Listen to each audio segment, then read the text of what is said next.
Somebody I really respect is Dr. Paul Craig Roberts, father of Reaganomics, good friends with Ronald Reagan, a lot of the top think tanks, conservative think tanks, former editor, chief editor, Wall Street Journal. I wanted to get him on because he's been a big insider, and he's been somewhat pessimistic, and I understand why. But I tell you, there are some very exciting things happening right now in government, in the military, you name it, that shows me that there are people making very moral stands. Now, do we have an Operation Valkyrie? No, because there's not one Hitler to take out. I don't want any violence, and Obama's a puppet. But there is a soft coup against a bunch of different agendas where we now learn our military was working with the Russians and the Syrians years ago to counter the insurgents, the bad insurgents, which are 90+%. So that's a briefing at the start of the hour for new listeners that just tuned in. And I want to get into that, the Russia situation, and what Dr. Roberts thinks about Trump, Donald Trump, an evaluation. And he goes over it, and I think it's a thought-provoking evaluation, so we're wargaming this here on air. Dr. Roberts, thank you for coming on with us. Glad to be with you. So where do you want to start, with Trump or with the Russians or with the situation with Cy Hirsch? Oh, whatever suits you. Trump, perhaps, huh? Let's go there because it all ties together. Your take on Donald Trump? Well, it's clear that he has the personality of a leader, and I think he's liked because he doesn't back down. He's not always apologizing every time he says something that people get upset with. But I think he has a lot of problems in that he doesn't really, I think, know what to do. And he seems to think that as long as he's making aggressive statements, the people will follow him.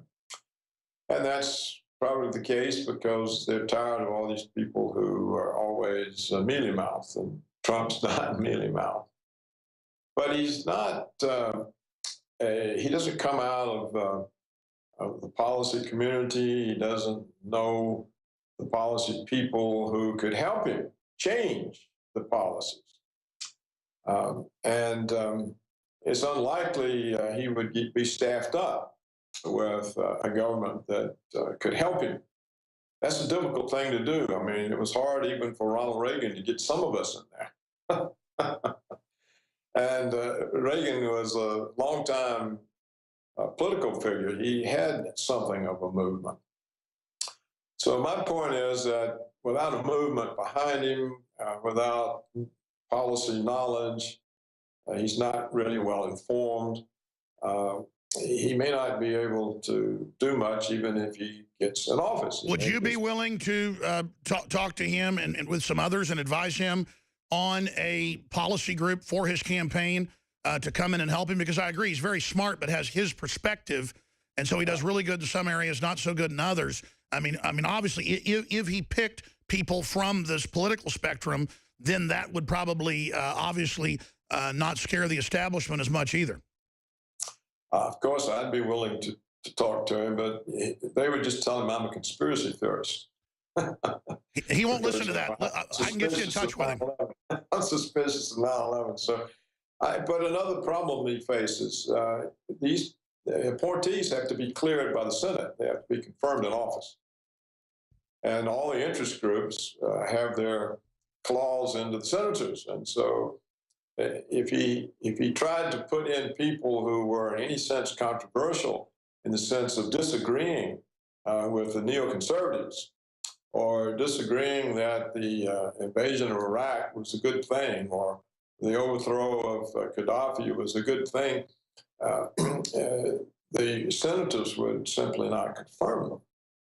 So it's very difficult, given the way the American system works, to get change out of it without a lot more awareness than exists, both among the people and among politicians, and without the politicians seeing that there's now more at stake than their campaign contributions, and that they actually now have to take risks to save the country.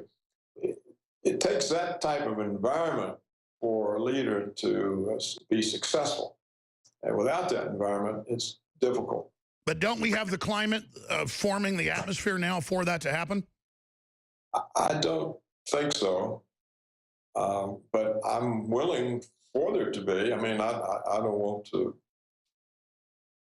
I'm not opposed to having that climate. In fact, that's why I do what I do. I'm trying to make people aware so that we would have a climate for a leader and Obviously, climate. there's not a climate in the general public, but there is a climate in the insiders and in the actual police and military. Believe me, I have the contacts. It's explosive. I know you have a lot of contacts, sir, but I know you're mainly with the big policy wonk level and the big think tanks, and they may still, not know what's going on. I think they do. They're pretty smart like you.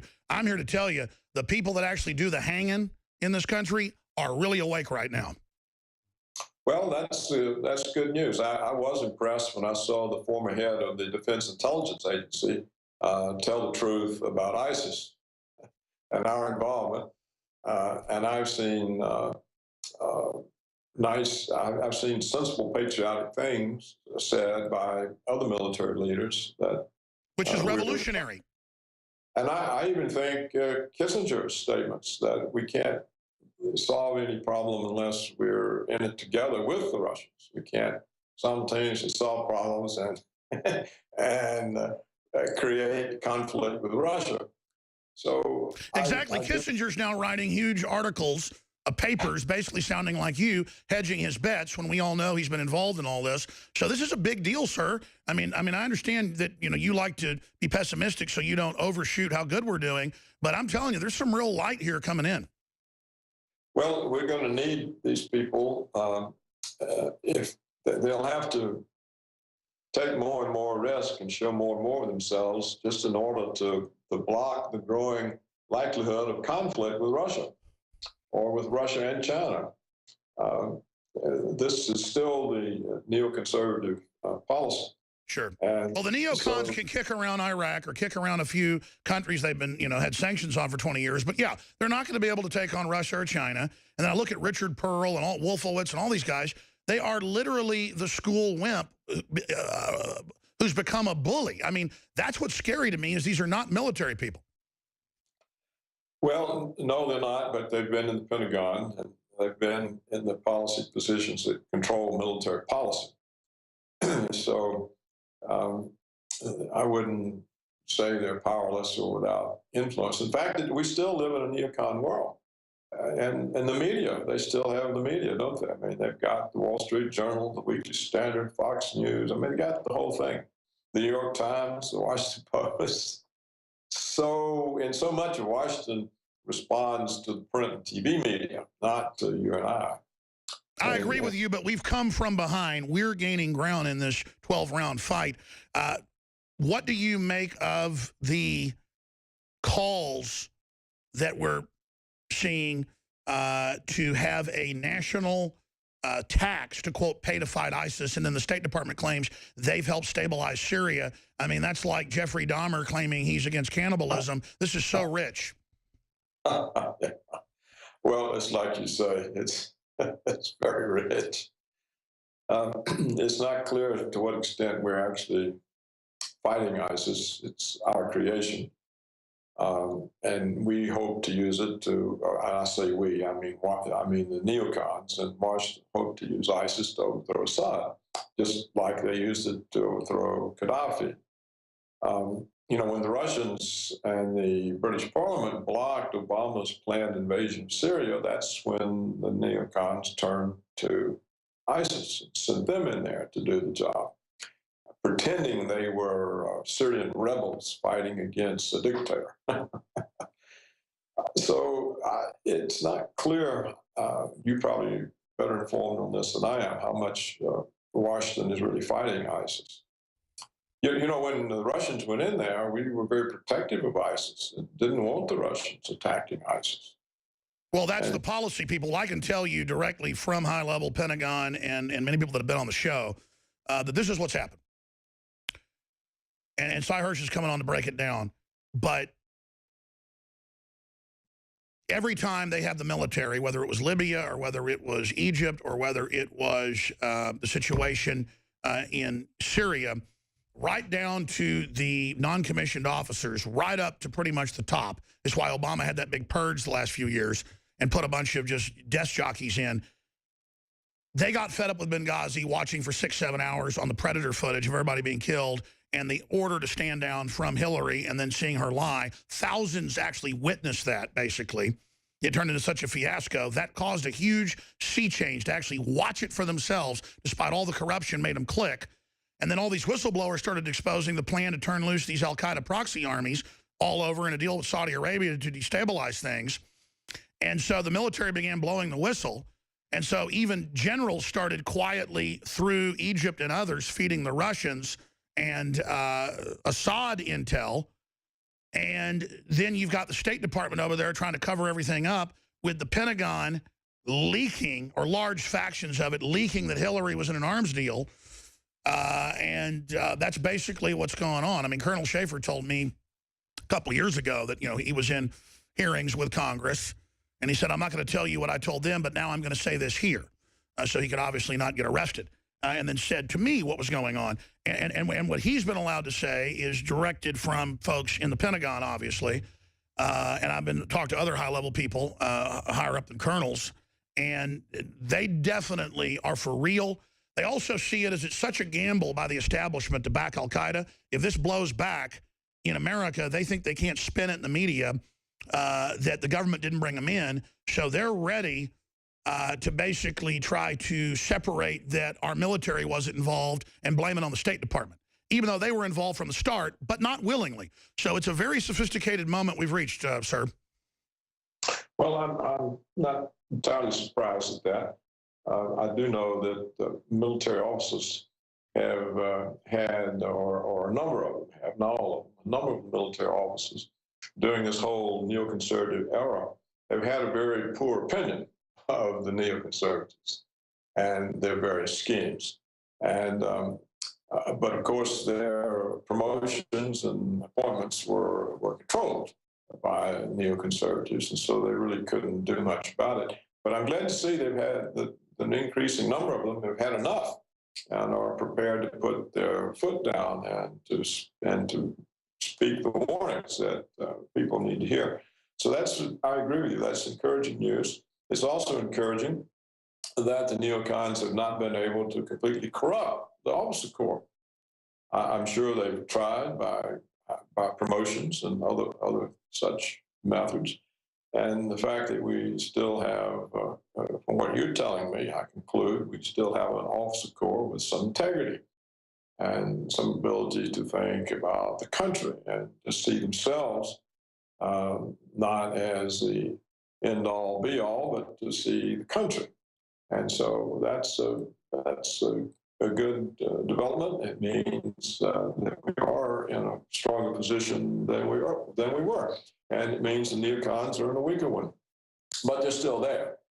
And they could pull any type of trick. With your knowledge of the neocons, sir, being around them for 30 years or longer in Washington, what type of bag of tricks do you think they've got? What might they do? Okay, I think that they're well connected to whatever the black ops forces are that are not really controlled or well known. They're off budget. They're off the books. And I think the neocons are well connected to these black op groups, and they can act independently of the official government. They can pull off black flag events, false flag events. And so what would they do? If the neocons feel they're losing power, losing their grip, losing control, they may get increasingly reckless. So I can't really say. On the other hand, it's possible that some of the neoconservatives themselves are losing their confidence in their agenda of world hegemony. I think many of them did think that the situation in Iraq would be over with very quickly, and we would be seen as a great liberator, and people would be friendly, and we would have another vassal state. And I think many of them didn't believe that. And so there's a lot in the events to disillusion those among the neoconservatives who have the ability of any introspection. Well, yeah, they claim they want to fight Iran, but everything they do helps Iran. and they claim they want to break Iraq in 3 parts, but then claim they don't. Let's shift gears into Putin. As you know, he came out in the last few weeks, so did Lavrov, the foreign minister, and said, who's in control of your Syria operations? Because your military is giving us info and helping us, but then your State Department and others are directing things that are helping them. Who is in control? I mean, pretty much Putin is signaling he knows there's an internal fight going on. Well, he's right, I suspect. It may be that there are different people in control. Look, I can remember, Alex, when I was in the Treasury, I would go over to White House meetings with the president about his economic policy. And the president would make a decision. And everybody left with a different understanding of what the decision was. Because they were all shaping the decision to support their own agenda. Sure, it's like an interpreter when you're doing a TV show saying something you didn't say. That's right. And so there are so many agendas and there's so many alliances. A lot of the alliances are unlikely, but for the moment, the 2 agendas fit, and so they support one another. These things are not predictable. I think what we have to be worried about is the language of hostility that has developed in official Washington. Oh, the debates. The Russians said it's like human sacrifice of Russia, ritual sacrifice, bloody their nose, blow up their airplanes. I mean, it's crazy. Yeah, I know. And so what I'm saying is we have to worry about this language of violence and hostility that comes out of the media, the presidential candidates, because this shows that there's no trust between nuclear powers. And if there's no trust between nuclear powers, that's when you really get the likelihood of a nuclear war. All during my lifetime, from John Kennedy through Reagan and George Herbert Walker Bush, the office of president was always trying to build trust between Washington and Moscow. They wanted trust between the 2 nuclear powers so that nobody would jump to the wrong conclusion and push the button. Well, what we've seen in the neoconservative era is a complete destruction of this trust. Incredible. And again, we have massive distrust with Putin giving recent orders to have the entire triad of the Soviet nuclear force modernized and on full readiness. These types of moves we're back into a worse. And we've given Russia the initiative to actually build up, expand. It actually is against American interest. We've actually made Putin a superstar, all because the neocons don't want anyone talking to the policy heads because they're so jealous and greedy, like it's a college frat and a popularity contest. Oh, don't talk to them. They're bad people. And then it endangers the whole world. It sounds like horrible amateur foreign policy, sir. Yeah, but they're in charge, and this is the danger that they've created. So I'm saying, as hopeful as we can see some of the developments that you've talked about, we have to keep in mind we still have this very dangerous situation where the neoconservatives have broken down trust. I agree. And when you have that type of a situation, it's dangerous. I think we're in more danger now than we were any time during the Cold War because there's less trust. I mean, how can Putin trust Washington? We broke every agreement. They're mad dog. They're mad dog. We demonized him. We issued threats. They can't trust us. And so it won't take too much for them to say, well, it's them or us. We're acting villainous. PaulCraigRoberts.org. Amazing info. Find his books there. Have a great New Year, sir, and thank you for your time. Always a pleasure to talk to you, Alex. Dr. Paul Craig Roberts, thank you. Have a great New Year. Say hi to your family for me. We're going to be back. I'm on the News Blitz, the attack on the Second Amendment, the economy, all of it. It's coming up. This is the info war. All we want's a future for our children. We're all in this together, folks.